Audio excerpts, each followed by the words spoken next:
So you're set up for SEO, and you've got the main traffic building methods in place. But anyone can do these things. So what can you do to get ahead of the race? Well, this lesson covers some effective methods that are vastly underutilized so you can equip yourself to go further with your traffic generation. To give you a quick overview, these points are based around media distribution. People don't only use search engines like Google to find things on the internet. They search directly on the likes of YouTube, Amazon Kindle, iTunes, etc., bypassing Google and other search engines altogether. This means you need to be active in these places to be counted as a player in the media platform game. We'll start by covering 4 media types and platforms that you can use to boost traffic to your website. Now, these include video marketing with YouTube, podcasting on iTunes, lead generation through Amazon Kindle, and image distribution. The 5th topic is one method to rule them all: brand incorporation. Now, this lesson will go into detail about why you should promote your brand as an authority, and more specifically, how you can incorporate your brand throughout all of these platforms. Now, we'll begin with video marketing on YouTube because it's the 3rd most popular website on the internet, second only to Google and Facebook. Describing it as gigantic would be an understatement. In 1 month alone, YouTube has more than 1 billion unique users visiting. Now, some of this will come through search engines or social sharing, but a lot of it will also just be direct searches on YouTube itself. You want to get some of this traffic looking your way, and here's how. It goes without saying that to get on YouTube, you need to have videos to upload. Now, this doesn't have to be overly complicated. Anyone can do it, and here's a tip for getting started. Look over any content on your site that could be transformed into video. It will already be targeting important keywords for you. You can liven it up by explaining the gist of it to your audience using a webcam or a video recorder on your phone. Now, this could be anything from reviews to blog posts to lessons.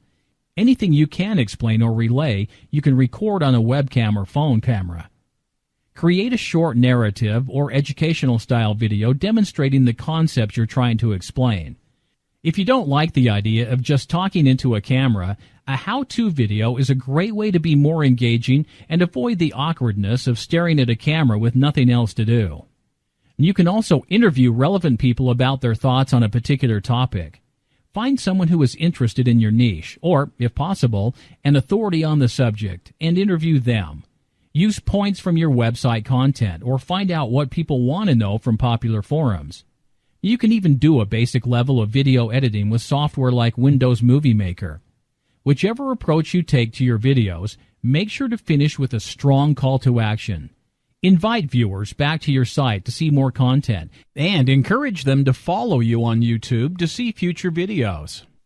Now, once you've got a video ready to go, you'll need to upload it.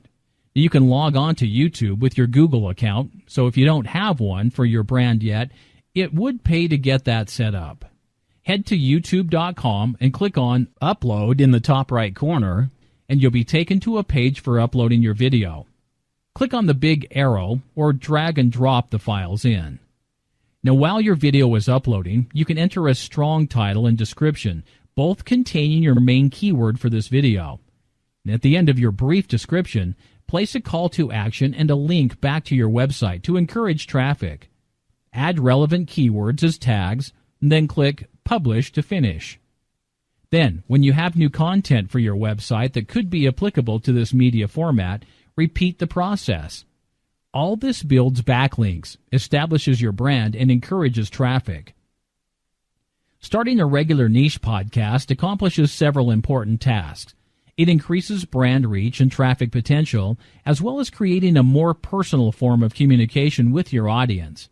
People listen to podcasts in their cars, on the train, or on the run. As a result, you can get away with longer podcasts than you can articles or videos, since people don't have to sit down to watch or read. Pat Flynn, creator of the Smart Passive Income blog, gets more podcast downloads daily than unique visitors to his blog. On average, visitors spend 7 minutes and 19 seconds on his blog, whereas his podcasts are between 45 minutes and an hour long. So how can you get your own podcast going? First, you need content to record. Not many people are good at freestyling, which is why it's good to be prepared. Start by voice recording some of your existing on-site written content. Make a bullet point list of the main points and talk through them one by one. Explain them as you would to a friend clearly and confidently. As an extra tip here, if you've done video marketing, you can often take the audio from that and turn it into a podcast. Or you can do it the other way by recording yourself on video when creating audio for a podcast and then turning it into a video blog post or vlog on your YouTube channel. To learn more about vlogging, there's a section on video creation for marketing in the Affilorama Lesson 4, Simple Steps to Building Quality Links that Google will love. Now you can pay someone on the likes of Fiverr.com to create your audio from a script, or you can add a personal touch by recording it yourself. Either way, the personal element of the human voice makes podcasting a good choice. Now, when recording your own podcast, it pays to get a decent microphone, especially for a regular series. A decent option for this is the AT2020, for example. But shop around to find a good quality product that's in your budget. Once you've created your podcast, you'll need to upload it onto iTunes. Apple's website covers this process in great detail. Simply follow through the instructions and upload regularly for maximum impact. The next method of traffic generation is one that Mark Ling personally recommends as something he would do if he were forced to start fresh in affiliate marketing: Amazon Kindle lead generation. Now you can see his full post, "What if I had to start again?" on the Affilorama blog. You're going to use the Amazon Kindle platform to generate traffic, particularly leads. Now to do this, you'll need a squeeze page that offers some kind of giveaway hook related to the books you'll be writing or outsourcing. Now, one of the highest converting giveaways is a free audio version of the Kindle ebook. When creating this squeeze page, keep in mind mobile optimization, as most Kindle traffic comes from mobile devices such as phones or tablets. All content begins with a topic and a title. Get inspiration for these titles by heading to Amazon.com, making sure you have Kindle Store selected as the search type, and start entering keywords. Suggestions will appear in a drop-down box, and these will give you an indication of common subjects people are searching for. As an example, for the weight loss niche, you could incorporate weight loss for women into one of your titles. Click Enter to search, and take a look at what other people have used as titles. Then you can start brainstorming your own titles around what you found, thinking specifically of what content would fit well with your brand. Focus on writing as many short reports of about 5,000 words as possible, but keep the quality high. If you don't feel confident writing your own reports, you can outsource to writers on elance.com. In the left-hand sidebar menu, you have options to refine your search. For the sake of quality, make sure you select at least 4 for the star rating, at least 5 for the number of reviews, and enter an hourly rate depending on your budget. It shouldn't cost you a fortune, but anything less than $15 an hour, and you're probably sacrificing too much quality for the sake of cost. You do need to make sure that there are regular call to actions throughout the report for the reader to visit your site and sign up for the free giveaway. The final section of your ebook should be a moderate pre-sell for your giveaway. These reports will also need a cover. And even though the saying goes, don't judge a book by its cover, everybody does, so you need a good one. You can outsource this at www.fiverr.com, search either under recommended or high rating for freelancers, and look for a thumbnail that suits the style you're looking for. When you have a book ready, complete with its cover and call to action links, you need to distribute it. Head to Amazon's Kindle direct publishing page at kdp.amazon.com. Click on Get Started and follow the instructions clearly laid out for you. Set the price low enough to be affordable, but not too low. The royalties money is a nice bonus, but that's not the goal here. You're doing this for leads. If the price is too low, however, you will only make people suspect bad quality or spam. Images and infographics are some of the web's most popular content. If you can create great images, they will probably get picked up by other webmasters, bloggers, and social users. The Affilorama lessons mentioned earlier, 4 simple steps to building quality links that Google will love, also contains a lot of information about image creation. And just like with the other media types, You can either create your own or outsource concepts to artists on websites like Fiverr.com. Now, the most important question to ask yourself is, what types of images would my target audience appreciate? Once you've created them, you'll need to share them on social networks such as Facebook, Twitter, and Google+. Spread them around, make them as popular as you can, and encourage traffic back with a link and a mention of your brand. This brings me to the last traffic method for this lesson, brand incorporation. This is possibly the most important part of using media to generate traffic. When you distribute branded media, you're establishing that brand, even if someone shares it but doesn't link to you. Don't reduce the quality of your media by sticking a big brand logo across the middle, but make sure that you find a way to tastefully work your brand in. For general SEO, of course, you want backlinks, but if you want people searching for your company specifically, getting your brand out there is imperative. If you haven't already, you must get a logo for your brand. If you don't have design skills, you can easily get someone on Fiverr.com to design one for you. To establish an association between your brand and your videos, place your logo at the beginning and end of videos with a music snippet. If you have the funds to get someone to animate this intro and outro somehow, all the better. Don't make it too long, however. You want them to know who made the video, but not click away before it begins.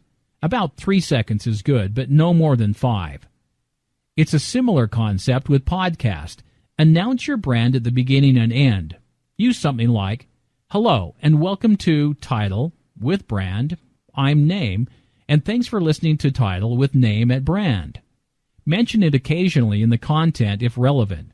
For example, you might say, "I've got a post about this at branddomainname.com, which basically discusses," and then give an overview of the relevant point in the mentioned content. To establish an association between your brand and your Kindle reports, you want to place a logo subtly on the front page of the book and mention your brand name and a link in the header or footer notes of the pages. If you become an authority as your brand grows, people will begin to take notice of your logo when browsing. Establishing this brand association with the images you're creating and distributing is especially important, so always watermark them with your logo. If you aren't a designer and you're not fluent in Photoshop, this is still very easy to do yourself with a tool like the one at www.watermark.ws. And when you've loaded the site, you'll have to sign in. You can either create an account with your email or connect via your Facebook.